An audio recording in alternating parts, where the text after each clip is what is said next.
Minha experiência de hoje, o irmão Edilson orou sobre a minha vida e os anjos do Senhor apareceram, fez a pergunta para eles e ele respondia que sim. E aí eles me levavam no céu, irmão. Chegava no céu, eu sentava naquela sala branca e o Senhor ele aparecia para mim e ele começava a me falar algo. E ele falava assim: eu não tenho preparado muita coisa para vocês, mas vocês não estão me obedecendo, ele falava. E eu perguntava dele: mas como, Senhor? Eu tenho ensinado o caminho, mas tem gente que não tem andado no caminho. E eu não estava entendendo ali, irmão, na hora. E ele falava assim: e eu vou te mostrar algo, e você vai poder falar com essas pessoas. E rapidamente, irmãos, eu descia para o inferno. E logo chegando no inferno, irmãos, eu vi uma multidão de gente naquele lugar. E eu parava na frente de um rapaz que estava acorrentado acho que era um ferro ali. E ele estava todo acorrentado do seu corpo. E eu perguntava dele, falei: o que você está fazendo aqui? E ele olhava para mim e ele falava assim: tu já morreu? Eu falava: não, ainda não morri. E ele começava a chorar, irmão. E ele falava para mim assim, eu perguntava dele: por que você está aqui? Ele falava assim: por desobediência, por questionar algumas coisas que o Senhor tinha me ensinado. E ele começou a falar, irmão, a história dele. Ele falava para mim assim que ele era um homem de doutrina, né, um homem que seguia a doutrina, ele e o seu pastor. Ele falava assim que eles eram diferentes na igreja. Tudo que o Senhor tinha pedido dele, ele falava que ele renunciava. Tudo que o Senhor pedia, ele jogava fora. E ele falava que ele era obediente ao Senhor. E ele falou assim que mas chegou um dia que muitos começaram. E ele falava assim que muitos começaram a olhar para ele diferente. E começaram a julgar ele. Falava que não era para ele se vestir daquele jeito, que ele estava ficando feio. Não era assim que Deus olhava para ele. E ele começava, irmão, a pregar para essas pessoas que eram da igreja dele. Ele falava: era irmão da minha própria igreja, ele falava. E essas pessoas começavam a questionar sobre a doutrina. E eu começava a falar o que Deus tinha me falado. E eles começavam a dizer que eu estava vivendo num mundo de fantasia, que isso não existia, que Deus ele não queria nossas vestes, ele sim, mas o coração.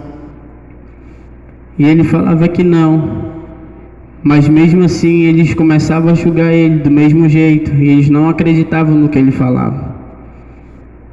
E ele foi embora, ele falava que ele saía de perto, mas aquilo ficava na mente dele. E ao passar do tempo, ele foi acreditando no que as pessoas falavam para ele. E ele já não queria mais acreditar na doutrina. E ele começou, irmãos, a se vestir como ele se vestia antes. Ele falava: eu comecei a usar bermuda. Ele falava, ele começou a usar camiseta. E ele ia me falando, irmão, sobre a vida dele. E ele falou que chegou um tempo que o pastor dele chegou e começava a questionar ele, falando por que ele estava se vestindo daquele jeito. E ele falava: não, isso que a gente está vivendo é só uma fantasia. Deus não quer nossas vestes, mas sim o coração. E o pastor dele falava: não, quem te falou isso? Está escrito na palavra. Você não viveu, você não viu? Ele: não. Ele falava: não, isso daí para mim foi só ilusão. E ele não queria acreditar, irmão. E ele começou a andar junto com aqueles amigos deles que eram crentes lá. Ele falava que eles eram crentes. E ele começou a andar, irmãos, como se estivesse no mundo novamente.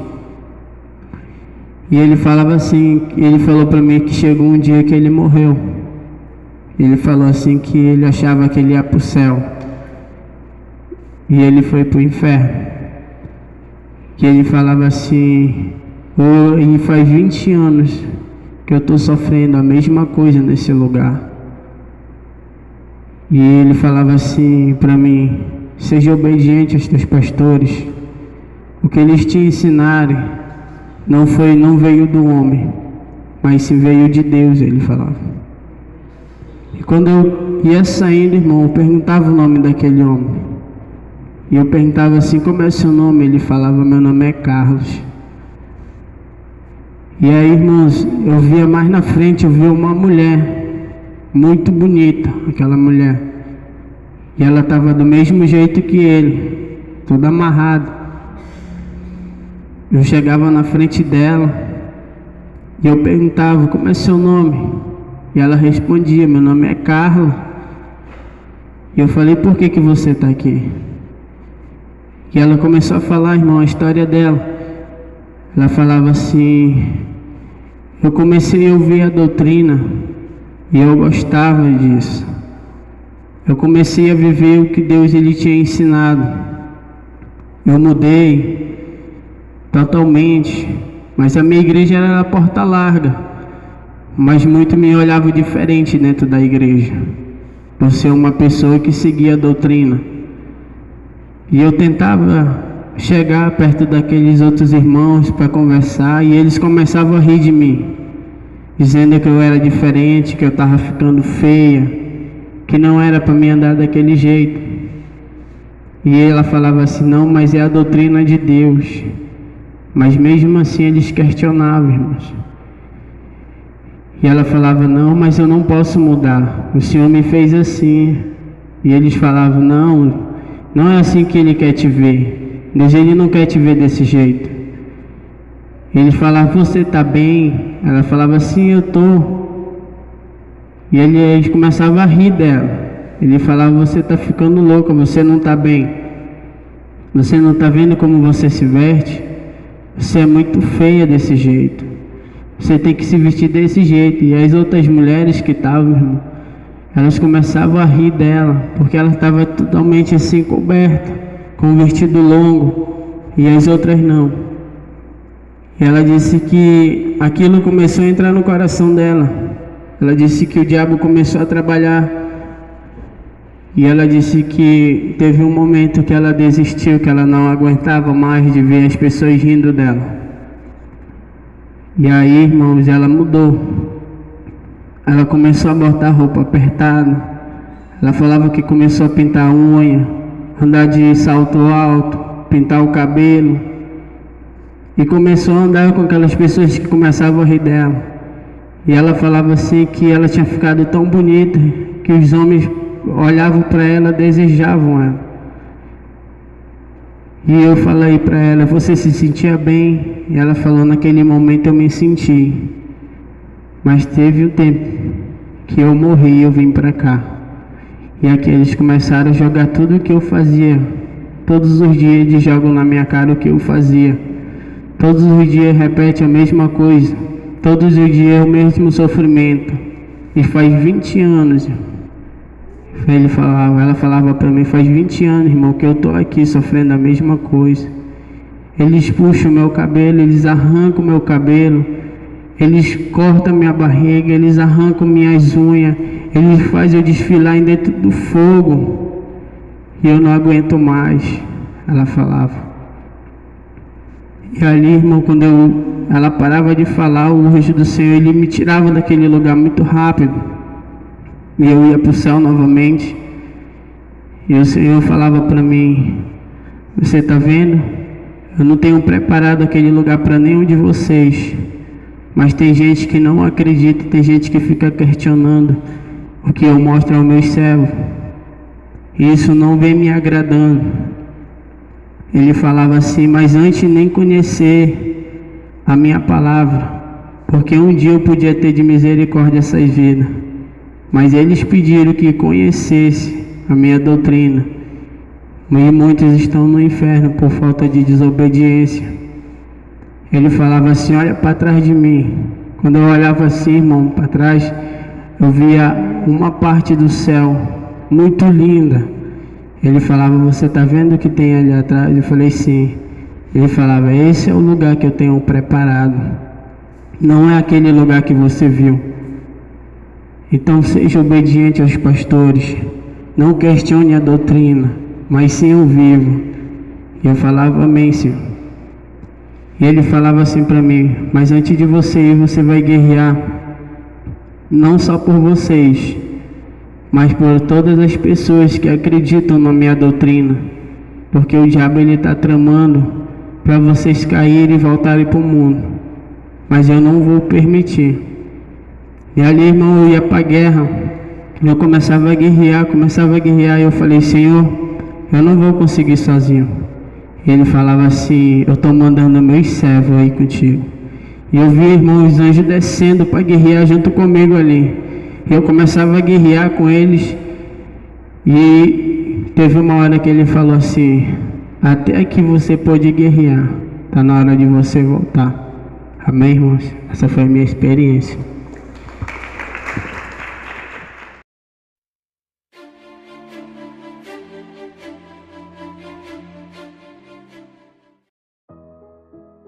A graça e a paz, povo de Deus, aqui quem vos fala é o apóstolo Juscelino Alves. Quero começar meu comentário acerca dessa experiência com um versículo, que está lá em Tito, capítulo 2, versículo 1. O apóstolo Paulo escreveu a Tito assim: tu, porém, fala o que convém à sã doutrina.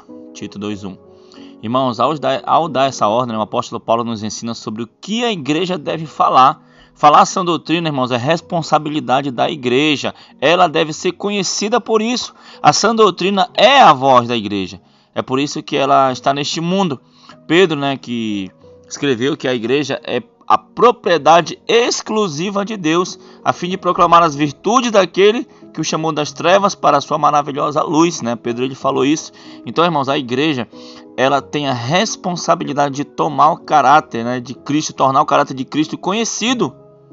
Sabe, queridos? Então é preciso proclamar as virtudes de Deus, e a igreja faz isso quando fala o que convém à sã doutrina.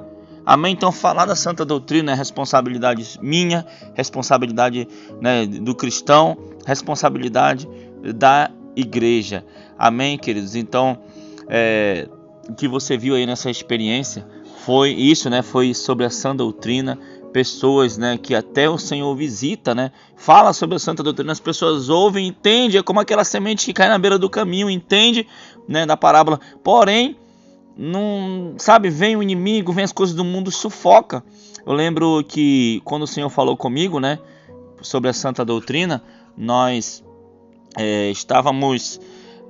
éramos uma igreja porta larga, e o Senhor falou comigo, e começou, depois de um tempo, o povo não acreditou muito. Depois de um tempo eu orei ao Senhor para que o Senhor fizesse algo, e o Senhor começou a dar os arrebatamentos, esses arrebatamentos que já duram mais de um ano aí, nós oramos nos irmãos e eles são arrebatados. Amém, queridos? E eu lembro muito bem que teve um arrebatamento, tá até aí no canal aí um vídeo da irmã Yara, o porquê de tantos esses arrebatamentos, e o Senhor disse, por causa da obediência, porque o Senhor falou comigo e eu fui obediente à voz do Senhor Jesus. Então, queridos, quantas pessoas o Senhor fala, elas até ouvem a voz de Deus, mas não obedecem, mas não dão ouvidos à doutrina, apóstolo? E o Senhor às vezes quer salvar, o Senhor quer fazer um milagre na vida da pessoa, e a pessoa não quer renunciar às coisas do mundo, não é isso, apóstolo?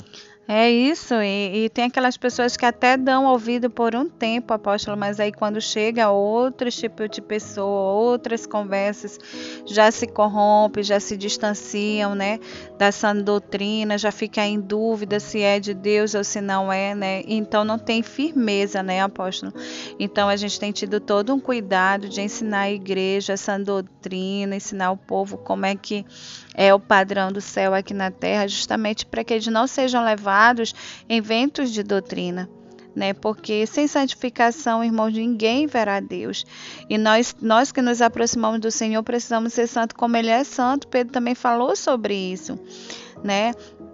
Então são essas coisas que a gente tem aprendido, aquilo que nós temos recebido do Senhor, temos reproduzido para os nossos amados irmãos, e não tem jeito, irmão, uma experiência assim muito difícil, né? Uma experiência de ir ao inferno, ver pessoas que conheciam a verdade por causa de influência de terceiros, né? Apóstolos de segunda e terceiras pessoas, acabaram se desviando do foco, do propósito inicial da santificação, e aí perderam essa salvação, morreram, foram para o abismo, e hoje queriam ter a chance que nós estamos tendo e não podem mais. E você ainda tem essa chance. Você pode valorizar tudo isso que Deus tem nos dado graça de ensinar para o seu povo. Amém? Então que Deus abençoe em nome de Jesus. Amém, queridos. E a porta é estreita, irmãos. Não tem como. Né? Não tem como viver uma vida santa e continuar com as coisas do mundo. Não tem como querer viver e morar no céu, sabe, sem renúncia. O próprio Jesus disse, a porta é estreita, né? É apertado o caminho que conduz à salvação, né? E essa experiência do irmão Everton Forte, estava até falando agora há pouco com ele dizia, né? Estava falando com ele dizia que estava lá no inferno, era quente demais. Né, eles não gostam de ir no inferno, os irmãos que são arrebatados, eles não gostam do inferno por causa do calor, por causa do nível de tortura que eles assistem, por causa das pessoas gritando, as pessoas pedindo socorro, pedindo água, as pessoas pedindo misericórdia, pedindo ajuda. Sabe, queridos, enquanto nós estamos vivos aqui na terra, nós temos a chance de fazer diferente todos os dias.